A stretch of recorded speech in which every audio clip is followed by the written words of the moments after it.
Next is the relationship between the bond energy and polarity or strength of bonds and its ionic character. Polar bonds stronger than non-polar bonds and great amount of energy is required to break the bonds. वही reason आ जाती है जो मैंने पहले discuss किया है कि polar means के जिसके पोल्स क्रिएट हो जाते हैं पॉजिटिव और नेगेटिव, तो उसमें फोर्स ऑफ अट्रैक्शन स्ट्रॉन्ग होगी, that's why large amount of energy require होगी उसको ब्रेक करने के लिए।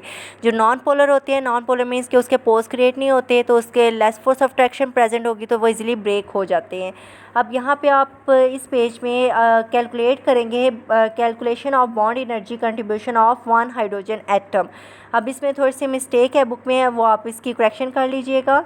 Bond energy of 1 mole of hydrogen bonds H bonds के दरमियान कितनी एनर्जी है 436 किलो जूल। ये पिछले पेज में जो आपके टेबल है वहाँ पे ये गिवन है। बॉन्ड एनर्जी 1 मोल का क्या मीनिंग है, 1 मोल में 6.02 इंटू 10⁻23 हाइड्रोजन बॉन्ड्स। 1 मोल में इतने आपके बॉन्ड्स होते हैं, इतने एटम्स होते हैं, तो वो उसकी भी कितनी हो जाएगी 436 किलो जूल। अब आपने बॉन्ड एनर्जी कैलकुलेट करनी है 1 एच बॉन्ड की, ठीक है। तो H1 की कैलकुलेट करने के लिए आप इसको डिवाइड कर लेंगे 436 divided by Avogadro's number, that is 6.02 into 10⁻23. Answer comes to be 72.42 into 10⁻23। Answer check कर लीजिएगा कि कौन सा इसका करेक्ट आ रहा है। फिर bond energy contribution of 1 hydrogen atom आएगा, तो आपने इसको एक हाइड्रोजन मॉलिक्यूल में 2 हाइड्रोजन एटम है तो आपने इसको 2 से डिवाइड करेंगे तो आंसर आपके पास आ जाएगा 36.21 इंटू 10⁻23। नेक्स्ट स्टेप 2 में क्या करना है, आपने बॉन्ड एनर्जी को कैलकुलेट करना है Cl के लिए, क्योंकि ये आप बॉन्ड एनर्जी कैलकुलेट कर रहे हैं HCl की, तो हाइड्रोजन की आपने कैलकुलेट कर लिया। अब आपने क्लोरीन एटम की कैलकुलेट करनी है, डेट इज़ 242 किलो जूल। तो आपने 1 मोल का वही मीनिंग 6.02 10⁻23, तो उसकी भी कितनी हो जाएगी 242 किलो जूल। इसकी करेक्शन कर लें 242 किलो जूल। फिर bond energy of 1 chlorine bond, तो इसकी क्या हो जाएगी 242 डिवाइडेड बाय एवोगाड्रोस नंबर, तो आंसर आ जाएगा 40.19 इंटू 10⁻23 किलो जूल। फिर bond energy contribution of 1 chlorine atom, तो इस ये जो आपकी एनर्जी हाई है उसको 2 से डिवाइड करेंगे, क्योंकि एक क्लोरीन मालिक्यूल में 2 क्लोरीन एटम होते हैं। 2 से डिवाइड करेंगे, answer comes to be 20.09 into 10⁻23 kilo joule. Step 3 इसमें कैलकुलेशन आ जाती है बॉन्ड एनर्जी की HCl बॉन्ड की। अब आपने दोनों को कंबाइन कर लेना है। हाइड्रोजन की आपने कैलकुलेट की 36.21 और उसकी Cl की 20.09 इंटू 10⁻23। आप दोनों को ऐड करेंगे, सम लेंगे तो 56.3 इंटू 10⁻23 किलो जूल आ जाती है। अब ये 1 मोल की आई है, ठीक है। 1 मोल में आपके पास कितने 1 HCl बॉन्ड की आई है। अब आपने एवोगाड्रोस नंबर की कैलकुलेट करनी है, मीन्स के 1 मोल की आपने कैलकुलेट करनी है, तो डेट्स वाई आप इसमें क्या करेंगे एवोगाड्रोस नंबर से मल्टीप्लाई करेंगे। पहले आपके पास मोल में गिवन थी, आपने उसके बॉन्ड की कैलकुलेट किया, बॉन्ड की आ गई है, अब आपने वहाँ से मोल की कैलकुलेट करनी है, इसके लिए मल्टीप्लाई करेंगे। Answer comes to be 338.93 kilo joule. ये आपकी बॉन्ड एनर्जी आ जाती है। अब थ्योरेटिकल वैल्यू क्या थी HCl की 338.93 किलो जूल पर मोल, एंड एक्सपेरिमेंटली जो डिटरमिन की है डेट इज़ 436 किलो जूल पर मोल है। तो इसमें इतना ज़्यादा डिफरेंस नहीं है, ऑलमोस्ट ये मिलते जुलते हैं। Experimentally determine bond energy greater significantly greater है than calculated one, which means more stable HCl bond, कि अगर आपकी जो एक्सपेरिमेंटली डिटरमिन्ड वैल्यू है वो ज़्यादा आ रही है as compare to theoretical value calculated value, तो फिर आपके वो बॉन्ड ज़्यादा स्टेबल होगा। ये दिस स्टेबिलिटी किस वजह से है, is due to the ionic character present in the bond. When HCl bond is broken then it is converted into H positive ion and Cl negative ion, या फिर H पे partial positive charge और Cl पे partial negative charge आ जाता है। Electronegativity difference create हो जाएगी। जैसे ही इलेक्ट्रोनेगेटिविटी डिफरेंस क्रिएट होगा, इट्स मीन के वहाँ पे फोर्स ऑफ अट्रैक्शन स्ट्रॉन्ग होगी, उसको large amount of energy require होगी ब्रेक करने के लिए। That's why we can say that greater the electronegativity difference greater stronger will be the bond. आगे कंपैरिजन आ जाते हैं एक्सपेरिमेंटल एंड थ्योरेटिकल एनर्जीज़ का। ये याद तो नहीं होती, लेकिन यह है कि एक नज़र आप इसको देख लीजिएगा। अब इसमें इलेक्ट्रोनेगेटिविटी डिफरेंस का भी आपको समझ आ गया। अब इलेक्ट्रोनेगेटिविटी डिफरेंस अगर आप पीरियोडिक टेबल में ऑब्जर्व करें तो जो आपके हैलोजेंस हैं जो 7th A ग्रुप से बिलोंग करते हैं तो उनका इलेक्ट्रोनेगेटिविटी डिफरेंस ज़्यादा है, ठीक है। वो इलेक्ट्रोनेगेटिव इन नेचर हैं, उन पर नेगेटिव चार्ज आ जाता है, सॉल्ट फॉर्मिंग प्रॉपर्टीज़ रखते हैं। तो HX मॉलिक्यूल आ जाता है कि HX मीन्स के हाइड्रोजन पे पॉजिटिव चार्ज आ जाएगा और X पे नेगेटिव चार्ज आ जाता है। Next is the bond length. Bond length can be defined as the distance between the nuclei of atoms joined by covalent bonds. Two nuclei होंगी तो वो आपस में जिस बॉन्ड एक्सिस के थ्रू जुड़ी होती हैं, then this is known as bond length. अब बॉन्ड लेंथ जो है वो क्या होगा, डिस्टेंस होगा बिटवीन द टू न्यूक्लियाई. ठीक है, अब ये दोनों न्यूक्लियाई होंगी वो कांस्टेंट नहीं होती, they will vibrate to each other, means के वाइब्रेशन उनकी होती रहती है, वो मूव करते हैं from one point to another, फिर आप वो अपनी पोजीशन पे आ जाते हैं. Therefore the average inter nuclear distance consider as the bond length और द बॉन्ड डिस्टेंस.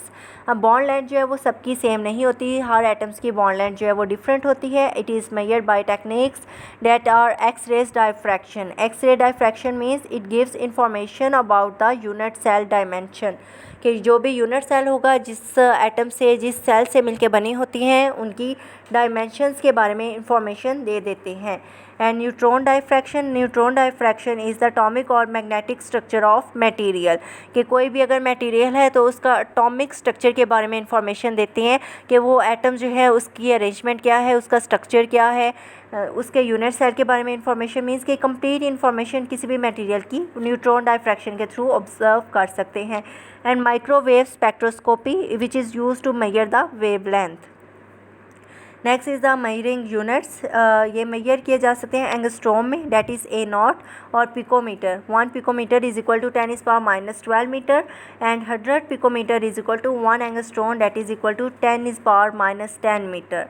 ये जो MOT के बाद जितना भी मैंने बताया है, तो इनमें से आपने ये जो पॉइंट्स मैं बता रही हूँ वही कर लें, इट्स इनफ. ठीक है, ये इतना ज़्यादा यहाँ पे लिखा हुआ है तो वो फजूल में, वो मीन्स कि उसको आप कह लें कि ये एक किस्म की जो मैं मेन पॉइंट्स बता रही हूँ वो आपने कर लेने हैं. ठीक है, मेजरिंग यूनिट्स, ये पॉइंट्स कर लेंगे, आपका ये सारा क्लियर हो जाएगा, बजाय ये कि आप एक एक लाइन को पढ़ें, ये मेन पॉइंट्स कर लें. It is observed that its measurement may vary in accuracy, but still similar bonds have fairly constant lengths in different molecules. अब carbon single bond length is very close to 1.54 angstrom. Ethane में अगर आप देखिए carbon bond length is 1.4 angstrom, while in case of ethyl chloride that is C2H5Cl, CCl bond length is 1.55 angstrom. अब ये देखें कि carbon की डिफरेंट है, कार्बन क्लोराइड की डिफरेंट है, तो ये सारी आपकी डिफरेंट होगी क्योंकि ये न्यूक्लियस जो है वो वाइब्रेट करती रहती हैं और सबका डिस्टेंस जो साइज़ है वो भी डिफरेंट होता है. अब कोवलेंट रेडियस जो है वो डिफरेंट एटम्स का टेबल में गिवन है, ये आपने इसको कर लेना है.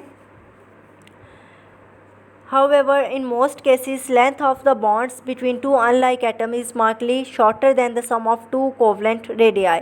अब अगर टू कोवलेंट रेडियाई का अगर आप सम ले रहे हैं तो वो उससे शॉर्टर होगा किसका, length of the two nuclei atoms, जो कि डिफरेंट हो गए एटम्स, उनके न्यूक्लियाइज के दरमियान जो डिस्टेंस है वो शॉर्टर होगा as compare to sum of covalent radius. For example covalent radius carbon and nitrogen का अगर आप कैलकुलेट करते हैं, it comes to be 1.52 angstrom, while in case of carbon nitrogen the bond length will be 1.47.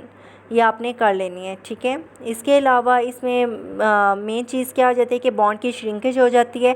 जब bond की shrinkage हो जाती है बॉन्ड शॉर्ट हो जाता है. जब शॉर्ट हो जाएगा तो उसमें इलेक्ट्रॉनएक्टिविटी डिफरेंस ज़्यादा होगा. जब इलेक्ट्रॉनएक्टिविटी डिफरेंस ज़्यादा होगा इट्स मीन कि उसमें पोल्स क्रिएट हो जाएंगे. वो पोल्स क्रिएट होने की वजह से उसमें फोर्स ऑफ अट्रैक्शन स्ट्रॉन्ग होगी, large amount of energy require होगी उसको ब्रेक करने के लिए. That's why we can say that the bond will be stronger. ये आगे डिफरेंट टेबल दिए हुए हैं जिसमें कोवलेंट बॉन्ड्स की बॉन्ड लेंथ बताई हुई है. हाइब्रिडाइजेशन है उसके अकॉर्डिंग आपको पता चल रहा है. ठीक है, हाइब्रिडाइजेशन जो है उसके अकॉर्डिंग जो आपने sp3 sp2 sp last lecture में पढ़ी थी, उसके बाद single and double and triple bond length का टेबल आ जाता है, वो आपने करनी है. ये डबल ट्रिपल बॉन्ड वाली सिंगल वाली मस्ट आपने करनी है. ये वैल्यूज़ भी याद करनी है. इलेक्ट्रॉन एक्टिविटी डिफरेंस वाली भी अगर हो सकती है तो वो कर लें आप. अब ये श्रिंकेज जो है वो किस वजह से होती है, due to the presence of extra pi electrons in case of double और ट्रिपल बॉन्ड. अब डबल बॉन्ड में देखें तो उसमें एक आपका पाई बॉन्ड बना है, तो उसमें जो इलेक्ट्रॉनिक चार्ज डेंसिटी है वो above and below the line joining two nuclei वहाँ पे ज़्यादा होती है. इन केस ऑफ ट्रिपल बॉन्ड वहाँ पे जब ट्रिपल बॉन्ड होते हैं तो 2 पाई बॉन्ड्स बन जाते हैं, तो उसमें चार्ज डेंसिटी और भी ज़्यादा हो जाती है above and below the line joining two nuclei. तो ये चार्ज डेंसिटी ज़्यादा होने की वजह से ये बॉन्ड की श्रिंकेज हो जाती है, वो ज़्यादा क्लोजली अटैच हो जाती है, एक दूसरे के फोर्स ऑफ अट्रैक्शन बहुत ज़्यादा स्ट्रॉन्ग हो जाती है. डेट्स वाई उनकी रिएक्टिविटी का भी